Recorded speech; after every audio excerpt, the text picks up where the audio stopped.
I'm Lorraine. I run the Thyroid Trust along with a fantastic group of trustees and volunteers.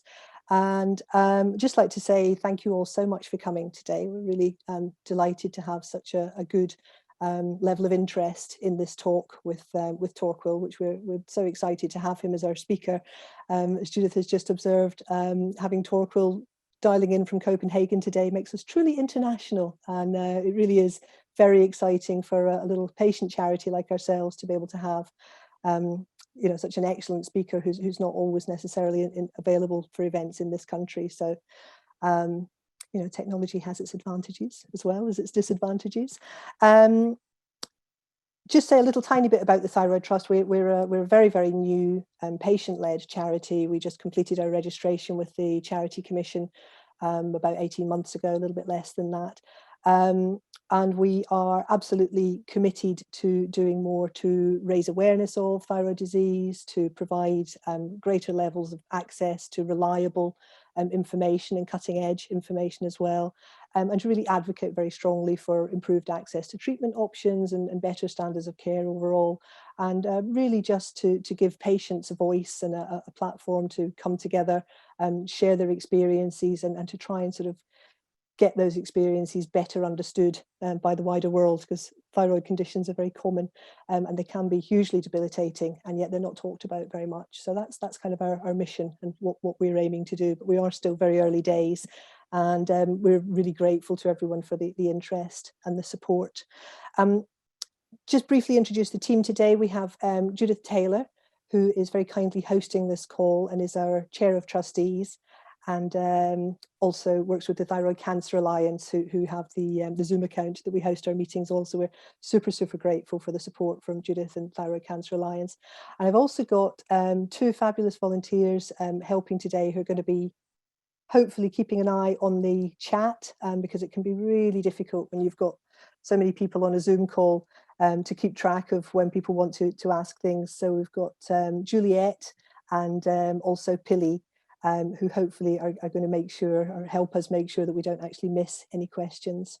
And then, as I say, our speaker is Torquil Watt, who is an associate professor and endocrinologist from the University of Copenhagen, who has devised, along with many colleagues, a internationally recognized measurement tool for understanding quality of life for thyroid patients.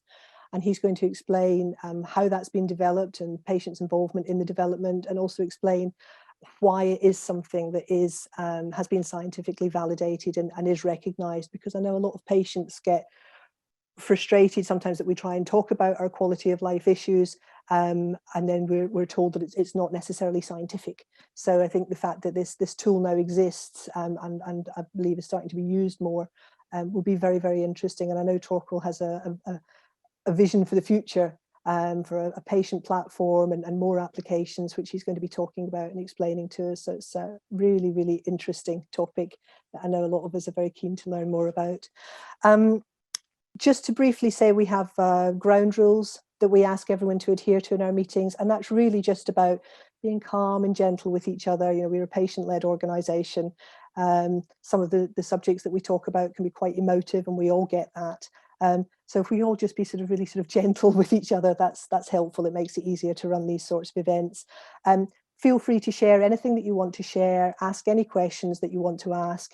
Obviously, don't give medical advice, and appreciate that this is not there's no time and this isn't the platform for Torquil to be giving medical advice to anybody either. And obviously don't push any solutions that you might have experienced yourself that have worked for you onto anyone else. It's perfectly reasonable to talk about your own experiences and things that might have been successful for you, but obviously we're all individuals. What works for one person doesn't work for anybody else, so be really, really mindful of that. And yeah, obviously don't push anything which is counter to mainstream medical science, as that would be wrong. We're filming this talk, so if you know people who would like to be here who are not able to be, they will be able to catch up with it in due course online. It probably take us a bit of time to get that sorted out, because obviously we've got to do work with the footage and things before we can publish it. But yeah, we've got some films of previous talks that are in the pipeline. So without further ado, perhaps I could unmute Mr. Watt, Dr. Watt, and and hand over to you. Thank you for inviting me to give this to have this talk. And I have. Are you able to see it? Maybe you can nod. You are. Perfect. So I've called this measuring the unmeasurable, which is a kind of the way I actually think about this, because really to measure quality of life is, if not impossible, then at least it might just represent a rudiment of the true picture of what people experience actually.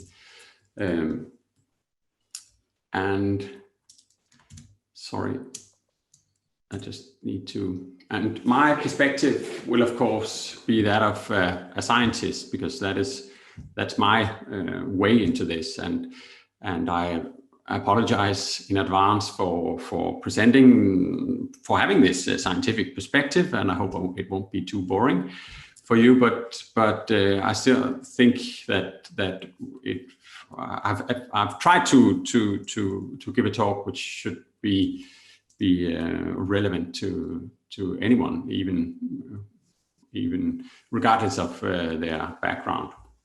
So, quality of life. What are we actually talking about?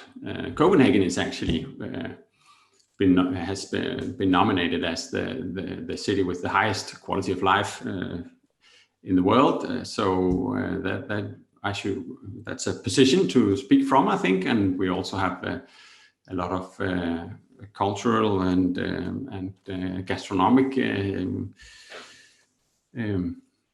things going on here in Copenhagen, which definitely is improving people's quality of life. But unfortunately, what I will be talking about is a bit less lightful, because I'll be focusing on what we call health-related quality of life. And a lot of terms are used, but it's a kind of an umbrella term covering aspects like self-rated health and health status assessment.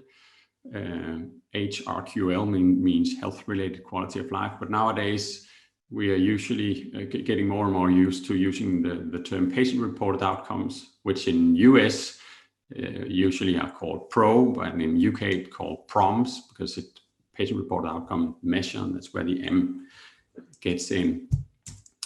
And it is, the idea is that it's everybody acknowledge that this is a multidimensional concept, and it can only be assessed by the individuals experiencing this.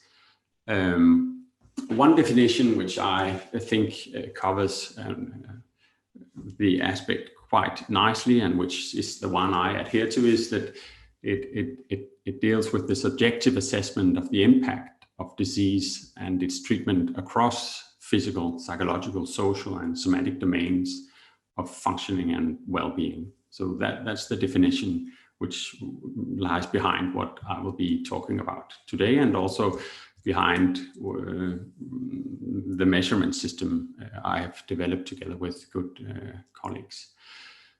Actually, not that long ago, we had an exhibition at Louisiana, which is a very famous art museum in Copenhagen. And this is a picture by Gabriele Münter, a German painter.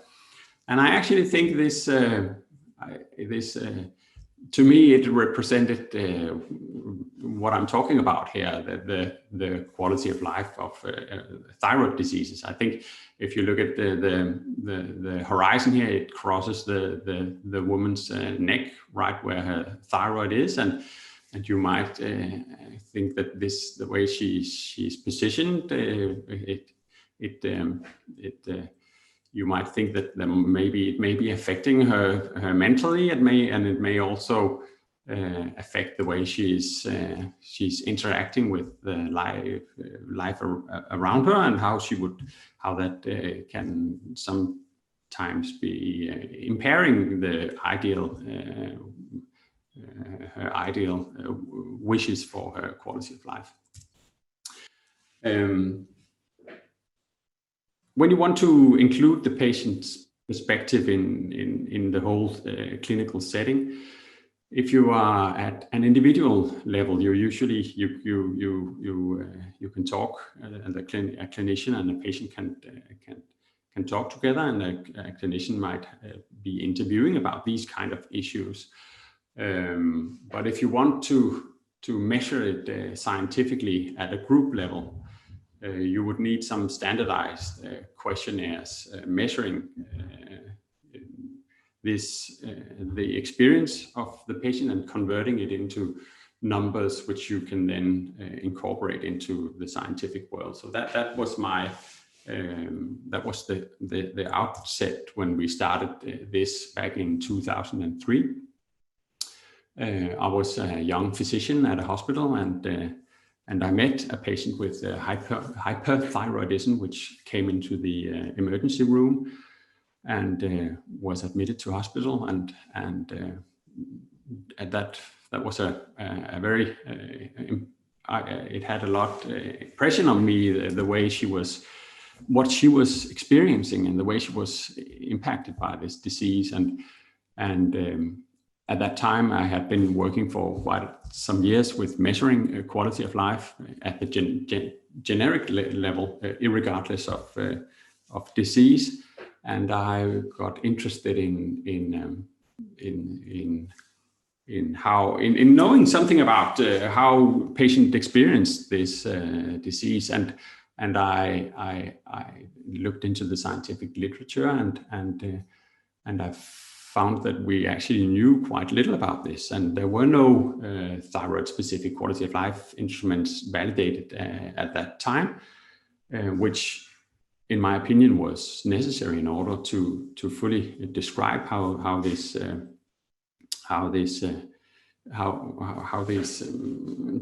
diseases affected the people experiencing them. And it was also a time when, not that long ago, there had been some studies, the study by Bonavicius showing that T3 treatment might have a role, and I thought, well, if we really want to document this, then we would need a fully validated and very sensitive measure. So together with a group at Odense led by Laszlo Hegedus and Copenhagen University Hospital led by Ole Feldt Rasmussen, we started the ThyPRO project. We wanted to develop a scientifically valid instrument covering all benign thyroid diseases. And so what I wanted was to develop a thyroid-specific quality of life questionnaire, because that is what you go for if you want to have something very sensitive. The problem is, what would a thyroid-specific quality of life instrument be? Because the experience you have when you have a thyroid disease, they are rather unspecific. It may be something you experience as part of your life, and even though you might not necessarily have a disease. And so there's very few very specific things you experience when you have a thyroid disease. So actually, I'm beginning to call this thyroid-related quality of life. That is what we measure with this, because it's not specific. If we were only going for what is specific, it would be very narrow. So what I want was to measure what is most relevant to the patients. So that's the terminology. Just to give you an idea of what this looks like, it's not that very complicated actually. This would be a scale measuring cognitive problems. So it could be 3 questions asking, during the past 4 weeks, have you had difficulty remembering, had slow or unclear thinking, had difficulty finding the right words? And then a specific patient might be experiencing some difficulty remembering, but haven't experienced finding the right words. So this would be a response. And the idea is that behind these different answers, there is some numbers. And actually what we do when we want to quantify this, we just kind of sum up these numbers. So on this particular non-existing cognitive impairment scale, this patient would have a value of 2 plus 1 plus 0. That would be 3 from a scale ranging 0 to 12. So that's in the simplicity what we do. Behind this, this whole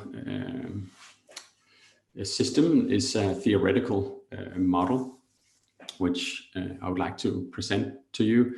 The idea is that there is some pathology going on within the thyroid gland. You might have a goiter, the swelling of the gland. You might have overfunctioning or underfunctioning. There's also an aspect of autoimmunity going on, and it might also affect the eyes in some patients. So this is, this pathophysiological changes, then they lead to physical symptoms and psychological symptoms, and they also lead to impairment in function and well-being directly, but also the symptoms lead to these and it also impact how patients are able to participate in life and their overall quality of life. So this is the idea. It's of course a simplification. How the magnitude of this, how these symptoms impair participation and quality of life, of course, depends on characteristics of the patient. Each individual patient comes with their own background and their own ways of handling things. And it may also be, it is also influenced, of course, by environmental factors like family, work, and how one interacts with health care system and so on. So there's some modifying factors, of course. I'll just present to you how this ThyPRO, which is this instrument we've developed for measuring quality of life in thyroid diseases, how this has come along. It has been going on for quite a number of years. And in 2017, we ended up with a final version, you might say, of the instrument. In the beginning, we wanted to find out what is actually relevant to patient and which issues are stakes. And then based on all this, we developed an instrument, a draft instrument, and then we interviewed patients about how how it worked for them to respond to this questionnaire, and then we would be revising it. Then we were using some statistical methods in larger groups of patients to validate the instrument, and we also validated in clinical settings.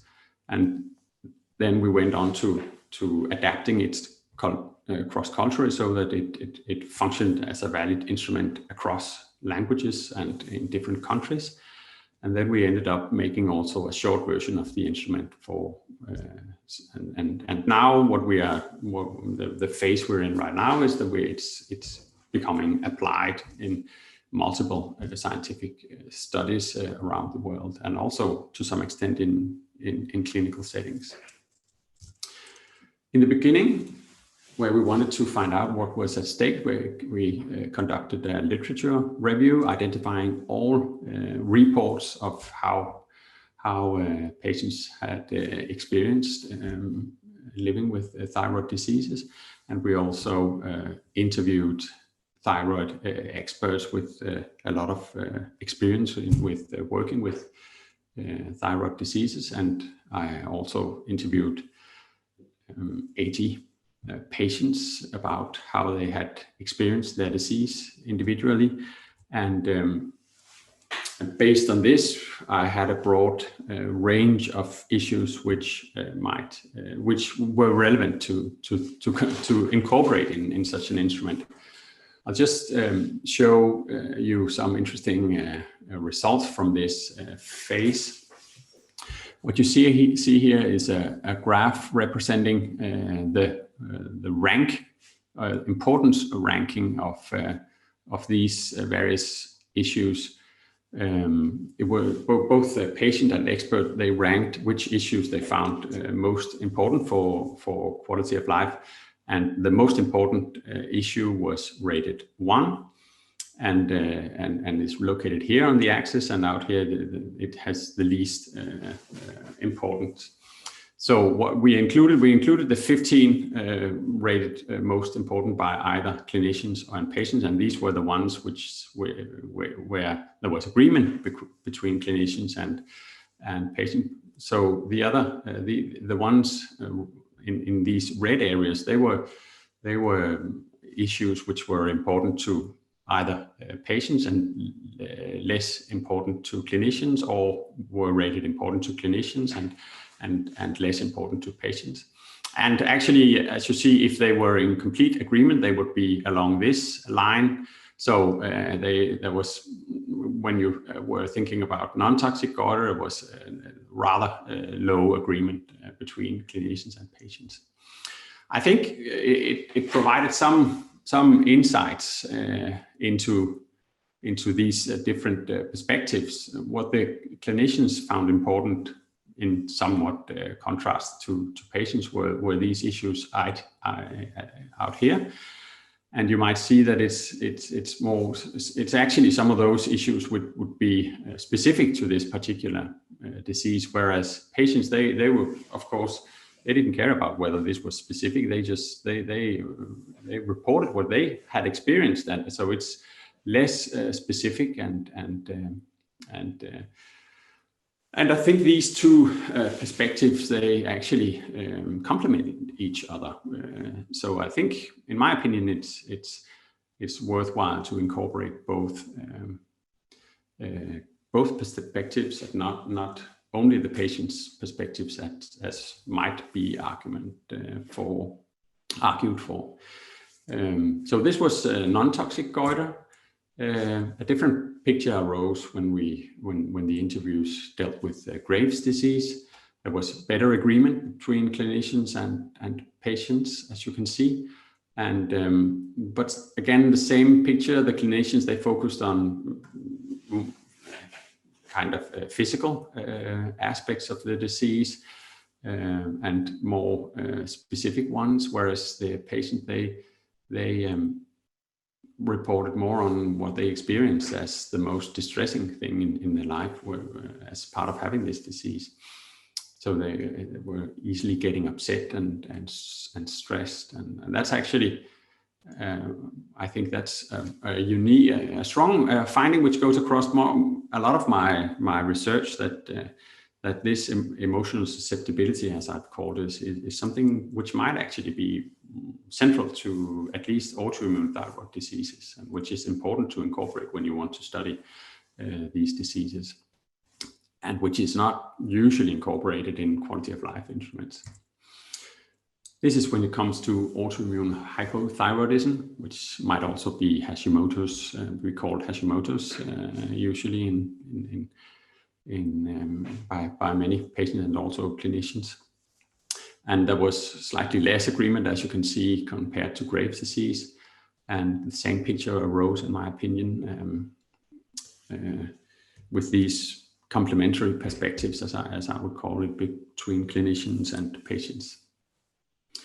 Then in phase 2, we developed the actual questionnaire, which was rather long, you might say. 85 items. It takes about 1/4 of an hour to complete. And these questions, they are then summarized in 14 scales, 13 multi-item scales, like the one I demonstrated regarding cognitive problems, and 1 single item scale about overall quality of life impact of thyroid disease. This is what it looks like. Initially, it asked about symptoms, like the one I presented regarding cognitive, where we just ask, have you had these kind of problems? In the second half of the instrument, we actually ask about how the thyroid disease has affected various aspects of one's life. And this one deals, for example, with how it has affected relationship with other people. So when you are responding to this instrument, you need to consider specifically what might be caused by my thyroid disease and what might be caused by other aspects of my current life, which might be somewhat challenging, but which also makes it more sensitive to the impact of the thyroid disease, in my opinion, than more broad instruments. Then in phase 3, we wanted to improve the instrument by cognitive interviews where patients were responding to the questionnaire, and at the same time we sat together with them and asked whether they were able to understand and whether there was something which was difficult to respond to, and whether there were other kind of issues. And we did that in 6 rounds. The initial round, we found 6 what we call errors of the inherent logic of the instrument per interview. And by revising the instrument iteratively, we ended up with only 2 errors per interview. And usually in the end, the difficulties patients reported were distinguishing whether something they experienced were caused by their thyroid disease or whether it was caused by other factors in their life. And I think that's inherent in this kind of measurement. We can't avoid it entirely because that's the way things are. So we were satisfied with this after these many interviews, and then went on to more quantitative validation to see if this functioned as a measurement. And this is an illustration of what I mean by measurement properties. When you want to measure something, you want to measure it consistently and precisely and also validly. So what you want is if this is this target, if the bullseye, that is where your measurement is exactly measures what it is intended to. In the middle here, it does so too, but it does so when you take the average of these individual measurements, then you end up having a valid measurement, but it's rather imprecise.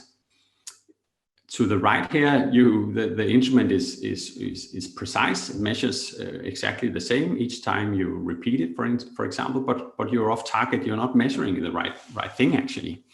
So that is what we call invalidity. This instrument is invalid, and this one would be unreliable because you don't, when you have one single measurement, you don't know whether, and you think this one is correct, then you're actually also off target. You will have to have many measurements in order to have the correct answer.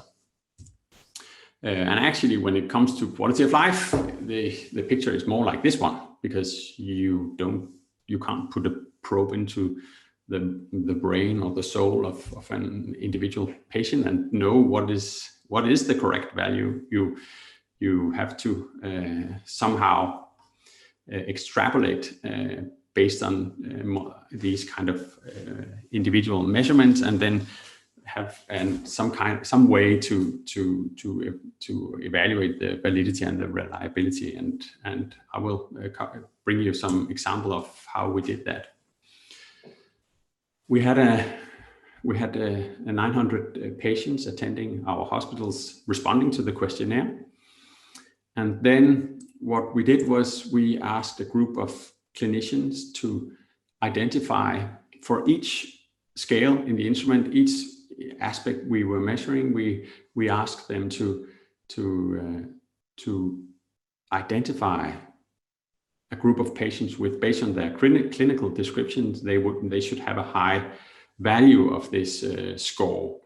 And also they should identify another group of patients who they would expect had a low score on the instrument. For example, on the goiter scale, they would say, okay, patients with a large goiter based on some criteria on an ultrasound, they should report high on the goiter scale, whereas patients who had an atrophic hypothyroidism and a small thyroid gland, they should report low on this instrument. That, just as one example. So that's a way to build some framework to test the validity of the instrument. And luckily, we found that this instrument was indeed able to discriminate in all these various scales we were measuring. It was able to discriminate between groups expected to have a high score and groups expected to have a low score. Then we also wanted to find out if the instrument was what we call responsive, that is able to identify changes over time, because maybe you're just measuring the personality of an individual patient, which we won't expect to change because they undergo some treatment. So the idea was that if it indeed measures thyroid-related quality of life, then when you change the thyroid status of the patient, then the instrument should mirror this change. So again, we had 435 patients who were treated for thyroid disease, and they responded to the instrument before and 6 months after treatment. And then we asked a group of clinicians to identify groups who they would expect to change on individual as part of the treatment, and we also wanted them to identify exactly which scales they would be expecting that these changes would occur in.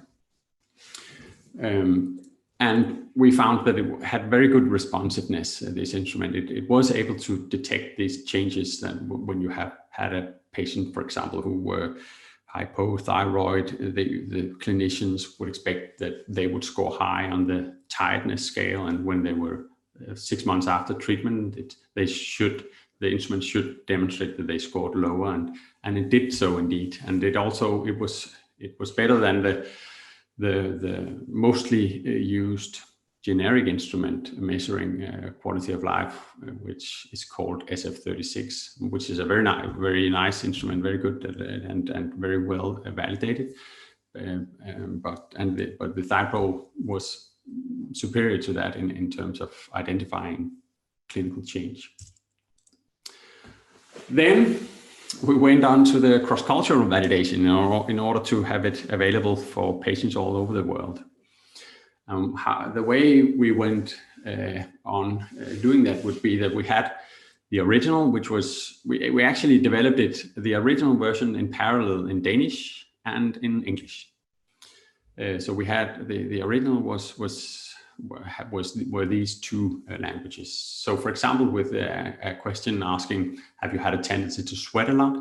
Then a translation here would two independent translators would then translate it into the target language. And then after that, they will meet and agree on on a translation, which they both think, okay, this would be our best suggestion for a translation. And then a third translator will translate it back to English. And what we ended up in the first place was, have you excessively sweated? And then we would ask, what happened to tendency to sweat a lot? Where did that word go? And then there would be revising it, and a new back translation had a better reflection of the original.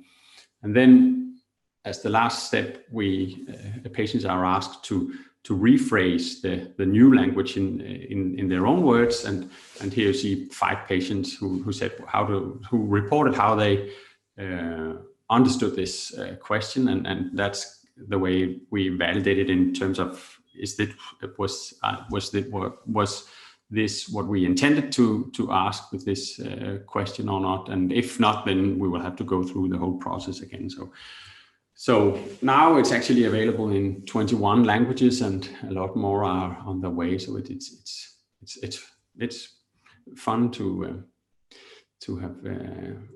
have to see it in use all over the world. And then we thought, well, it might be too much to ask for, taking on average 1/4 of an hour to have a measurement. So we wanted to make a shorter version.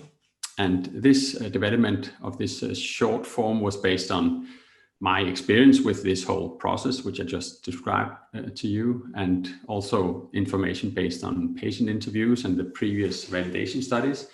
And we also did item response modeling, which is a sophisticated statistical method, which can identify very well-functioning questions. The idea is that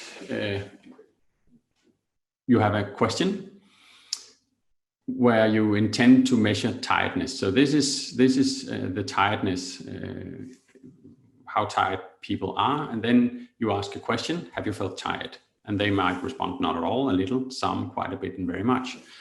And then what we estimate is, for this particular question, what is the likelihood of selecting a particular response at each level of tiredness?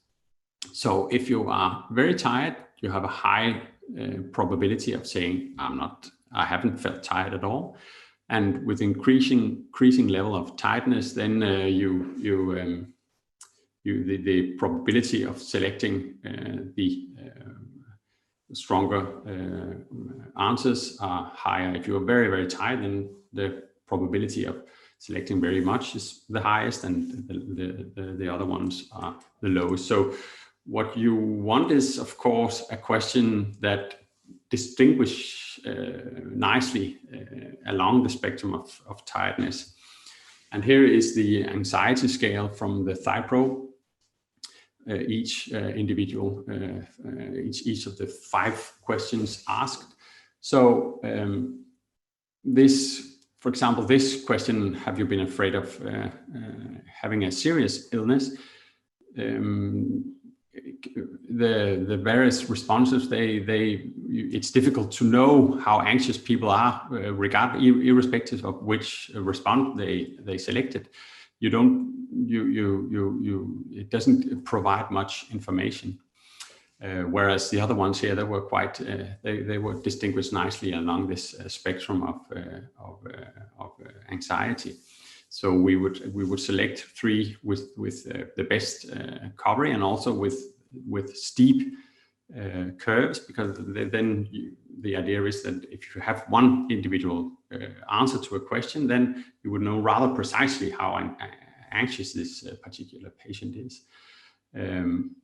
The thing is that I think the reason for this is when you want to measure anxiety as such, then irrespective of how if you are anxious, then if you actually have a specific concern of having that what you experience is something very serious like cancer, then it's independently of how you are anxious of other aspects of anxiety. So in that way, we ended up with 39 items. Sorry, in Denmark we express numbers the other way around, and we found a high level of agreement with the long version, and we still identified very nice measurement properties of this instrument, and what we were also able to provide one overall composite score summarizing all these various aspects into one number. And takes on average 4 minutes to complete in the studies we've measured time to completion. So it's more feasible, you might say. And then, of course, the whole idea would be to use this instrument in describing diseases and evaluating treatment, and be able to consider that scientifically from the patient's point of view. And I will give you some examples of how this is accomplished. I like to present the results in such a radar plot or spider plot, where you have these various aspects of quality of life which are relevant, and measured by individual scales from 0 to 100, and the worse quality of life and the more symptoms and the more impairment, the further out to the periphery is the values. So what you see here is patients with Graves' hyperthyroidism, and the red line represents baseline, that is before treatment, and the green line represents how they report their quality of life 6 months after initiating treatment. And also we have actually a sample from the Danish general population reflecting age and gender distribution of thyroid diseases. And this is the blue line. So this is how the general population responds to these questions. Of course, out here you have the impairment scales, and of course, a person who doesn't have a thyroid disease, they can't respond to questions about how much has your thyroid disease affected your daily life. So we don't have general population norms.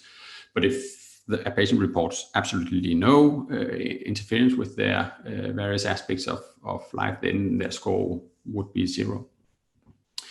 And what you see is for Graves' disease, they have a lot of hyperthyroid symptoms, which improve by treatment, and also their tiredness is improved a lot, and their level of anxiety and emotional susceptibility is improved quite a lot, and the impact on their daily life, but not improved to an extent where it's comparable to the general population. There still is residual experience reduced quality of life 6 months after treatment of this disease in this group of patients. For patients with the toxic nodular goiter, you can see the polygon is smaller, reflecting these patients. They report fewer symptoms than the patients with the hyperthyroidism due to Graves' disease, and the treatment effect is also smaller. The opposite is true in a group of patients with thyroid eye disease. They are severely impacted on several quality of life aspects, scales, and but they also have large improvements 6 months after treatment, but still severely affected quality of life. So this is a severe disease in terms of quality of life impairment. Some studies in the literature have been published, and I'll give you some examples just as an illustration of how it is being used and what it can contribute in terms of gaining insight into this whole area. And this is a study evaluating removal of the thyroid gland, or half of it, or the total gland, and we have baseline measurements out here, and these patients were affected at their quality of life, and they also had cosmetic complaints and symptoms, local symptoms, pressure symptoms from their gland. They were also rather tired, although they had normal thyroid function, but having a disease like this and being affected by something distressful makes you tired and affects you. And So what we then saw 6 months after treatment, you could see they actually they have improved to the level of the general population, and actually in terms of their anxiety, they are far less anxious than the general population. Probably because now they are relieved that they've been informed that what was removed was totally benign. There was no sign of cancer, and they're happy, and so they are less anxious. So I don't think you wouldn't, of course, say that, well, this is if you have anxiety, then you would need to have your thyroid gland removed, and you will have less anxiety naturally. It's reflecting the clinical course and the pre-treatment level. Actually, this we have a name for this. We call it response shift, and so it reflects that you reset your level of anxiety when you that when you report. If you had experienced a something worrisome, then when it's gone, then you may have a tendency to report lower than the general population, because you have leveled in your set point in some way. Another study here in Sweden evaluated quality of life after treatment for Graves' disease, and it was 6 to 10 years after the initial treatment. So it's long-term follow-up, and what we found was somewhat surprising. Here you have the different treatments the patient had received. They had either been treated with, sorry for the abbreviations, with medicine alone, which is the gray line, or they had also been treated with radioactive iodine, either alone or after a period of medicine. And that is the black line you see here. And those who at some point in time had received an operation is the dotted line. And this is the general population again. So what we found were that patients who had received radioactive iodine as a treatment for their Graves' disease, they seemed to be doing worse than patients who had received only medicine or who had received an operation. Of course, we need to be cautious about this because we don't have the baseline measurements so it might be a particular group of patients who receives radioactive iodine. They might have various other chronic diseases which might impact this. So what one would need would be studies who had more at what we call longitudinal design, where we have the baseline and we also have a follow-up, and we have close detailed knowledge about the level of various comorbidities, as we call it, other diseases. So, but of course it calls to attention this finding. A recent study by a Spanish group that's another example of how you can use this kind of information in order to gain new insights. And they found that in patients who were well treated and were euthyroid on levothyroxine as a treatment of their high hypothyroidism, they found that with the higher the TSH, the worse the quality of life, the more the higher were the composite scale summarizing mental and social well-being and functions, particularly so for the scale measuring tiredness and emotional susceptibility. And I think this is an important finding, that we are able to identify small changes within the normal range. also in smaller groups of patients. This was not a small group, but I mean, usually maybe you would be looking into thousands of patients in order to find only small differences. But it seems like the ThyPRO is able to identify also minor changes. They also found this, which I think is of course important to gain insights into how these things are related to other aspects. So this is the emotional susceptibility scale, and what you see is that it improves with age. So if you're a patient with a young patient with hypothyroidism, then you're more inclined to experience emotional susceptibility than when you are older. Another example of how you might be applying it would be, this is where I've looked into differences between men and women, and this will be challenging for you because it's in Danish.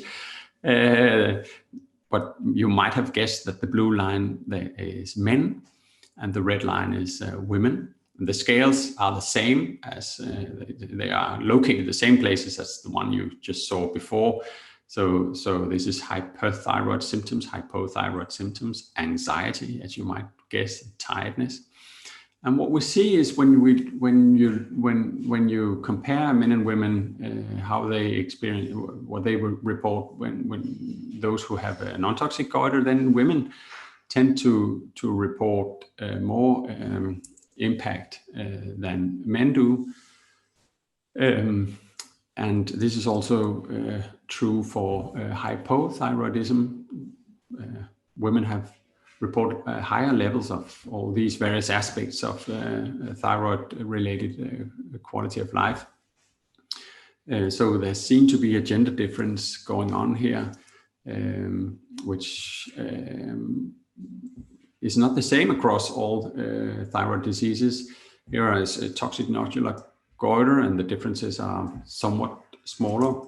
And when it comes to Graves' hyperthyroidism, hardly any differences were statistically significant, as we call it. We were not able to distinguish between men and women. And when we focused on patients with the eye disease, actually, in some scales, this is eye symptoms, the men actually reported worse quality of life than the women did on several scales. So on this, it's the opposite pictures, that the men are being experiencing more impairment of the quality of life, the men with the thyroid eye disease, than women do. And I think this kind of insights is important and will be. And as we gather more and more information, we will have a more nuanced picture and have a fuller picture of these diseases. Another study here in New England Journal of Medicine, which is, as a scientist, you would dream of publishing there. And actually, this was an important study trying to find out if older adults with subclinical hypothyroidism, which is the gray zone where you have some evidence of hypothyroidism, but not full evidence of hypothyroidism. It was evaluated whether they would benefit from treatment. And when evaluated by the ThyPRO, there were no benefit of treatment. So the conclusion would be that in older adults with elevated TSH, you shouldn't start treatment if what you want is to improve what the patient experiences, the symptoms or the tiredness or the hypothyroid symptoms. Then the patient shouldn't expect any benefit. That was the conclusion. But of course, more studies of these kinds with various characteristics of patients would need to be conducted, of course. So I think perhaps before moving on to future perspectives, which I would say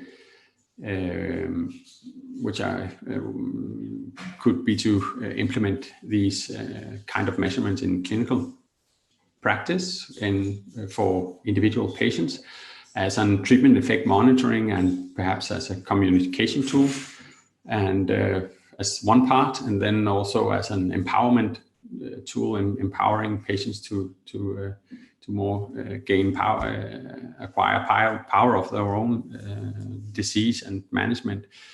Would be the two perspectives I would like to discuss with you.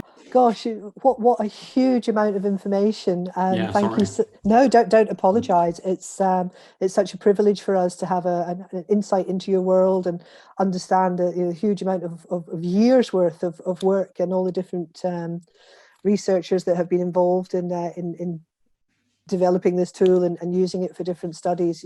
Hugely interesting. I don't know about anyone else. I was a bit baffled by some of the sort of very technical slides at times, but I think you did a fantastic job of making a very big subject intelligible for a patient group. We've got lots of questions on this first half of your talk, and I'm just first question I just want to ask you briefly is, we have a copy of the questionnaire, which you very kindly shared with us, but am I right in thinking that it's not available publicly anywhere? Are we able to share that with people on our website, or is it something that really can only be sort of shared on an individual basis with other people? Well, it's the hospital and the university, they have a policy where we if anyone wants to receive a copy, then it's free to use, and also for non-commercial science, it's free to use. But I don't think it's not located anywhere on the web where you can download it. But that's just more of a platform issue. If pharmaceutical companies want to use the instrument, then they need to pay a fee. So that would be a reason for not hosting it online. Probably, because, yes. Yes, that makes sense. So can we say to people that they can we can provide contact details for the hospital if people would like to, as individuals, see a copy of it? Would that be?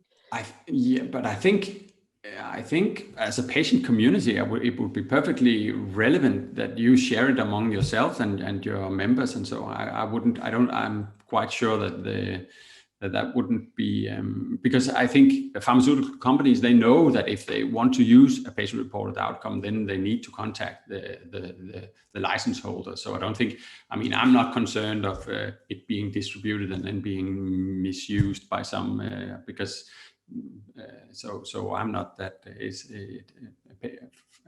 Anyone who asks for it, they are of course, but we can also, I think in the ideal world, there should be a platform where a patient definitely could, but so I think actually we could get back to that later, because I have some ideas about how that it definitely should be available to great. So maybe we can talk more about that. Perhaps that's something that we can help with as a patient organisation. That's great. One of the questions which was pre-submitted, and I think it's really important, if somebody's been sort of organised enough to actually submit a question in advance, we should definitely ask it, was one that was sent into us by a lady called Latanya. Can I maybe just share that, because I think it sort of cuts to the heart of what a lot of people are thinking about, and maybe just get your response to that first of all, Torquil, if that's all right. So Latanya says she was diagnosed hyperthyroid in 2014, and she was very ill for a year, just being treated with levothyroxine, and then when she was placed on levothyroxine and liothyronine together, it actually reduced her free T3, the conversion of T4 dropped. She was then put on liothyronine only, and all her hypothyroidism reversed, every single debilitating hypothyroid symptom. She felt very well. And then she's just been told 2 weeks ago that her thyroid specialist has decided that despite what she feels is her completely successful treatment on liothyronine, the specialist has said her TSH is too low and has insisted that it's reduced. And she now feels very, very unwell again. So she's confused. She says all her observable hypothyroid symptoms had resolved, and she was able to provide many examples of how her quality of life had transformed. She can't afford private healthcare. She obviously doesn't want to self-medicate. She feels that she's proved to the NHS that she was well on a certain treatment regime, which in her case was liothyronine only, but she's been told that they just don't believe her. And they say she's being told that people like to be over-medicated. So obviously that's what her specialist was concerned about, that she might be over-medicated. And she's been told perhaps she should go to rheumatology when she has back spasms coming back. So she feels like she just hasn't got any capacity to explain what the quality of life impact is of treatment on her. So she's saying, what else can I do to influence endocrinologists that the TSH test, she says, is keeping her ill, and that quality of life is more important than a blood test result? And I guess this is why all patients are so interested in quality of life measurement. Is that something you think ThyPRO could be applied to, or do you have any other advice for her? I think the problem is that we are somehow in an evidence darkness, and we lack knowledge about how various treatments affect, of course, quality of life, but also, on the other hand, the safety and the adverse effects of a particular treatment, and we lack information about both, actually, and although as an individual I would say definitely that what you experience is what you experience, and that can be reported and it can be captured by the ThyPRO. But the probability of experiencing adverse effects as a result of this treatment, you can't report that as an individual patient. So in order to have this information, we need information from large groups of patients where a minority will experience these adverse events, and then you would have to, and that's the only way you can acquire this information. We can't, for an individual patient, know. Of course, we can measure the bone density and see if it declines and so on, but you don't know if an individual patient will experience a heart attack in 6 months or something. And that's the problem, is that we don't have these large clinical trials evaluating these questions.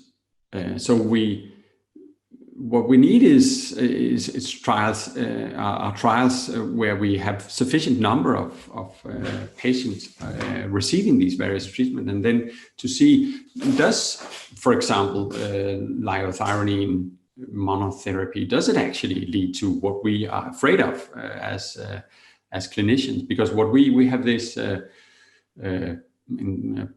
primum non nocere idea that we don't want to harm our patients, and that's a strong that's a strong impulse within a clinician.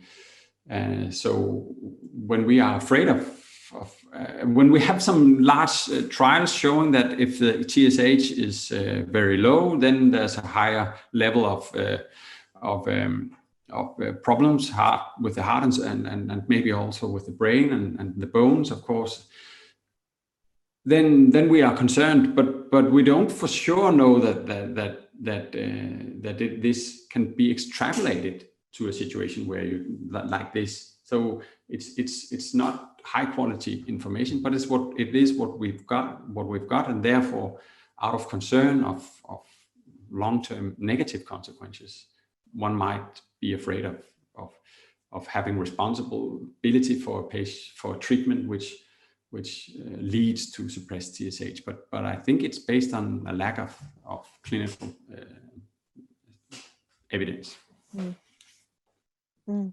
So a couple of other people were asking about whether ThyPRO can be used in randomized clinical control trials in the UK. And Mary had said she thought perhaps Peter Taylor might be looking at using it. Yes. Peter Taylor in Cardiff. I wonder if you could maybe say a bit about that, depending on how much you know. Well, anyone across the world can use it in clinical trials, definitely. Yeah. And of course, we encourage that it's being used. And I know the group in Cardiff, they are, but I can't, I'm not sure where they are in that process and the exact details of the trials. But it's with thyroid diseases, it's I mean, when you compare with treatments for hypertension or whatever, you have these large pharmaceutical companies spending huge amount of money to conduct clinical trials, and we don't have that for thyroid diseases. It's very difficult to finance our science.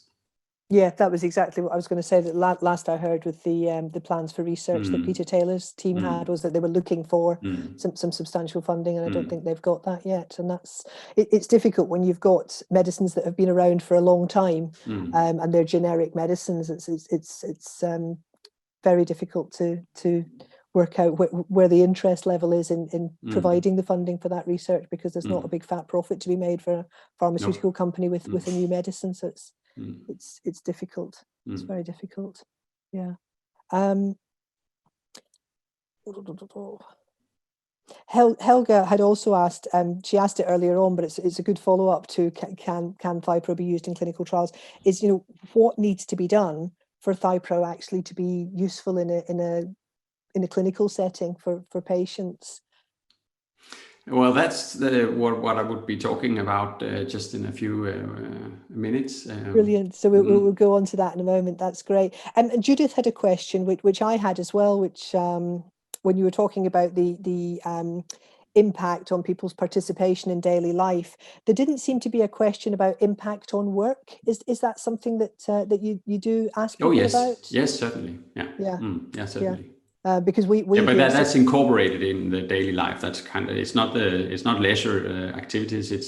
It's in your life in general, both at work and it's also, there's a specific question about work, and then you have the option of saying I do not work. Right. Yeah. Good. That was really the question, is whether there was a specific question about work. Kath had a question just to say, is the questionnaire, when people are filling it out, is it only relevant to the previous 4 weeks?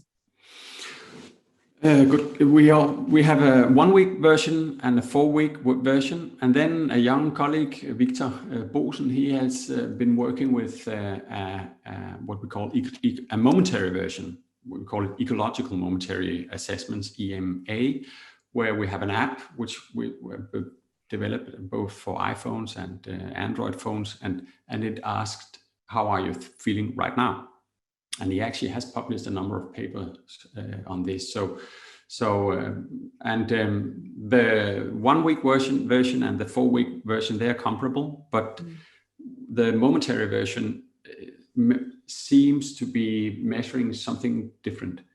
And we think that we might be talking to two different selves, where when we ask how have you been feeling during the last week, we communicate with the reflexive self, where people think about their understandings about themselves, and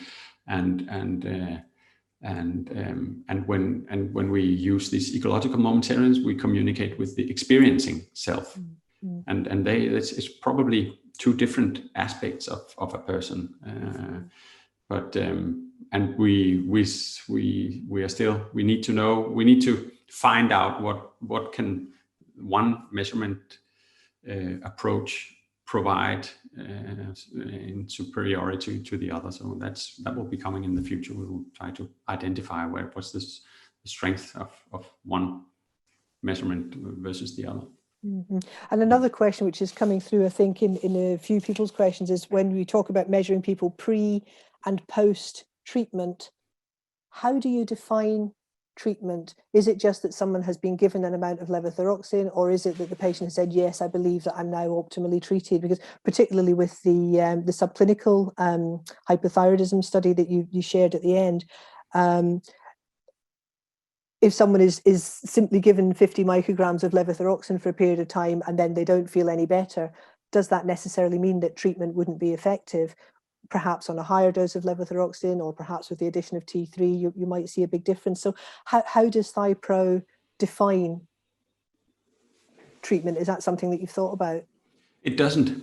Mm. It doesn't. It doesn't ask about level of. So it depends on each individual study and each scientist designing the study. How do they define being well treated? And in my studies, we haven't incorporated that either. So we're not saying that they are treated, then they are optimally treated, or we're just observing what's going on in the clinic, and we can see, okay, at that time they will start. So it's not our treatment. We're just measuring what happens. Okay, we can see now they start levothyroxine. Typically would it be if you have a hypothyroidism or antithyroid medication, if it was Graves' disease, and then we just make a new measurement after 6 months. So, but we have also asked some clinicians to base how well treated would you think this patient is at this point in time, but that information is not incorporated in any of the studies I have. Oh, that's not true. It was incorporated in what I call the known groups validity. The one where they define people being well treated or not. In some of the scales, we used that item in order to define the group who was well treated. Yeah, because it is such an individual thing. So it's really interesting to think about how on earth do you measure that. There are so many more questions still in the chat. If we send you a copy of the chat afterwards, Torquil, would you maybe be able to come back to us with outstanding questions? Does that something that you would have time to have a look at? to respond to all of them, I'm afraid, but. Yeah, maybe if we have a look at what we've got and consider how best to follow up. Thank you. Do you want to move on then and take sort of the rest of the bit of time to give us a bit about your vision? And we're going to have to ask you back. You know that, don't you?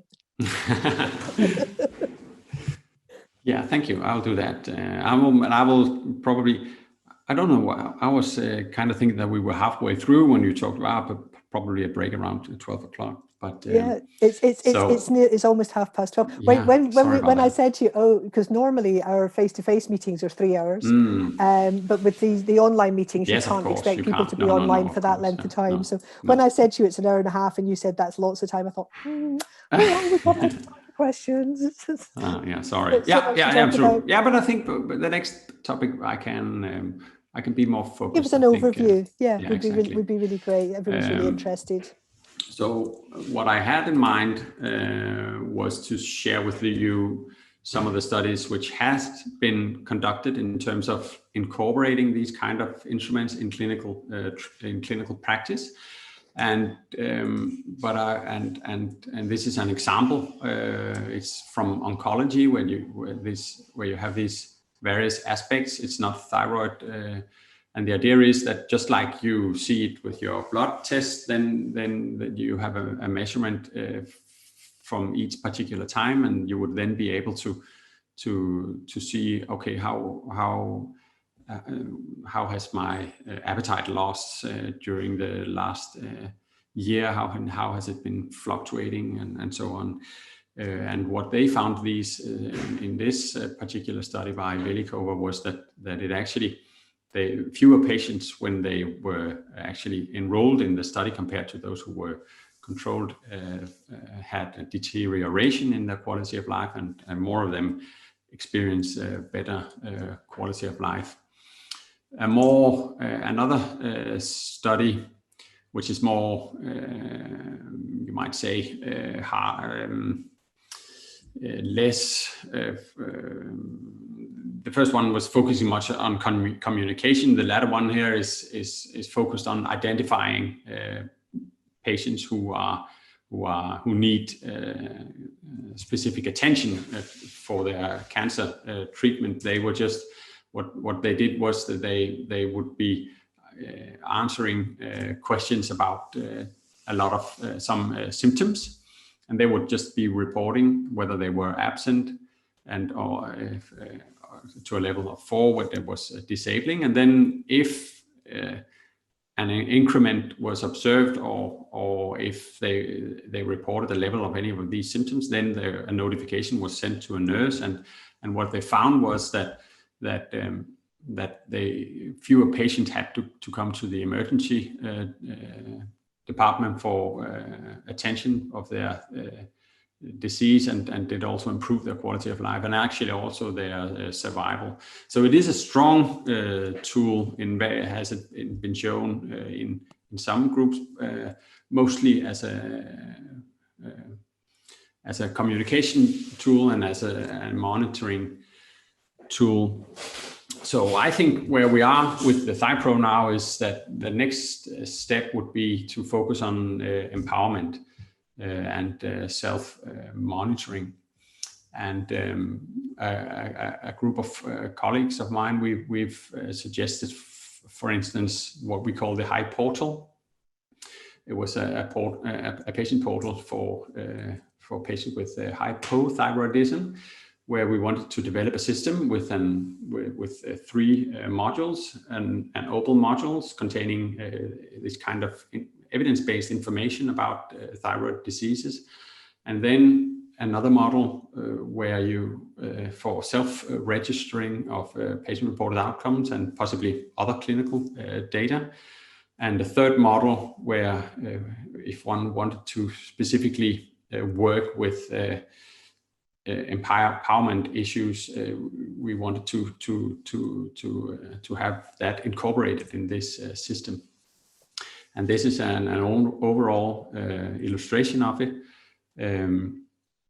This is the first. This is the module. So the idea would be that this is a web page you can enter or just open in your browser, and then there's an open system with a lot of well developed information about thyroid diseases. And then you have this second module with a self-monitoring module, and then the third module with an empowerment module. And I'll just rapidly go through these 3 aspects. First of all, we would be developing some health literacy information where you and as patient groups, a lot of patient groups already have some of this material, but it would be ideal to have some incorporating into and also incorporating these information from large scale quality of life scales. And then with this self-monitoring module, one would, as a patient, would need to create a profile and then log into the system, and then one could report, for instance, the ThyPRO at regular intervals, or one could would design when one wanted to respond to these, and it could also be with this mobile phone system if one wanted for a period to have a more detailed picture, for instance. And then one could also enter clinical data, either manually as a patient. Usually you have access, in Denmark at least, to your lab data, then you could incorporate. But ideally it would be tapping from the lab systems in your health care system. And then you could generate reports of, for instance, how has my tiredness been in comparison with my THH levels. Just you could use this as a patient as a self-monitoring tool. But I definitely think it would be worthwhile to see if one was able to to increase the empowerment, and the idea we had might be you wanted to make some interventions in your life, dietary interventions, and then evaluate how that affects your thyroid quality of life. Or another idea would be to work with stress reduction, or the third one would be how to use these patient-reported outcomes as a communication tool, communicating with clinicians, so you can bring your pros, or it could be directly loaded into the electronic healthcare system chart for the clinicians to see. I think that would be a major improvement, probably. And of course, we would want to evaluate the effect of this on patient quality of life and their empowerment. I mean, does this actually help? You would need to do that as a piece of science in collaboration with patients, and the whole thing, in my opinion, would need to be designed as a scientist, clinician, patient co-creative process, and where clinicians and scientists and patients develop this system together and find out how is it functioning, and then evaluate it and find the best solution, and then implement it in some trials, testing how does it actually help people with these.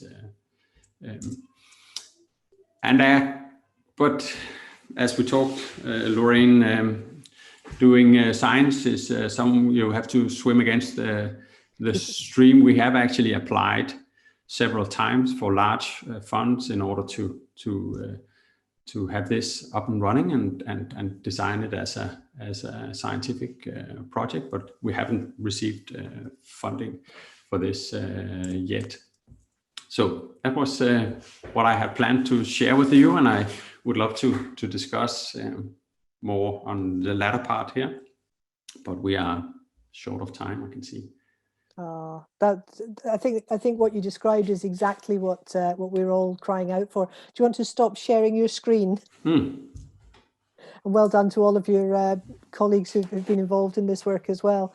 Yeah, we have to think about how we can follow up on this conversation, don't we? Because there is, you can see from the comments coming in, people are very, very enthusiastic and very, very interested. And Helga makes the point, sort of empowerment is the way to go. It's exactly what people need. And I think so many patients have spent such a lot of time trying to sort of work out for ourselves different ways of logging data about our conditions and our symptoms. And I know there are some companies who've developed some apps, but perhaps not in a very scientific way. So they might be sort of quite nice, sort of slick looking apps, but maybe the data that they're capturing is not necessarily going to be scientifically that useful. So I think the fact that we've had this conversation today, where you've come along and shared so much information and everybody's heard it, and responded so positively, I really hope it's the beginning of more collaboration. I think there really is an opportunity for us to help with this, and that would be wonderful. Perhaps with fundraising as well, because we're fundraising is something that we have some experience in, and I'm sure we need to do a lot more. But I think cost in the patient involvement as well, because you've got a lot of expertise on the patient side that can be used. We've been doing some capturing of patient experiences into a database format, and it would be good to sort of hook that work into the work that you're doing. And I think people want something that they can log into and really see what's going on with their conditions, and that data should be so useful to clinicians as well. So what I'll do is I will apologies to everybody that as always with these events, we just haven't been able to give people the opportunity to actually get involved as much as we want them to. We'll review the chat very closely. I'll send it to you, Torquil. Of course, I won't expect you to necessarily answer all of the questions, because there might be too much. But let's have a think about what the best way is to follow up on this discussion. And people have been asking, will the PowerPoint be available? Of course, we've videoed the talk, so the slides and the rest of the talk will be available online at the earliest opportunity. And we'll send everyone a feedback form, and we've got everybody's email addresses because you've all registered to attend. So we'll come back to you regarding next steps. And just want to say thank you so much, everyone, for being here. Thank you so much to our amazing speaker, Torquil, for just sharing so much information and being so generous with your time on a Saturday, all the way from Copenhagen. Thank you so much to Judith for hosting, to Juliet for volunteering and helping. I know Pili was intending to help as well, but had some technical difficulties, so I'm not sure if she's even on the call or not. What I will send you, thank you to everybody for booking to attend. I know some of you also very generously made a donation as you know, supporting us, and these events, obviously they do cost money to put on, so thank you so much to everyone who chose to do that. That was hugely appreciated. If anyone would like to make a donation afterwards, we'd love you to do that, but please don't feel obliged. The important thing about these events is that people can participate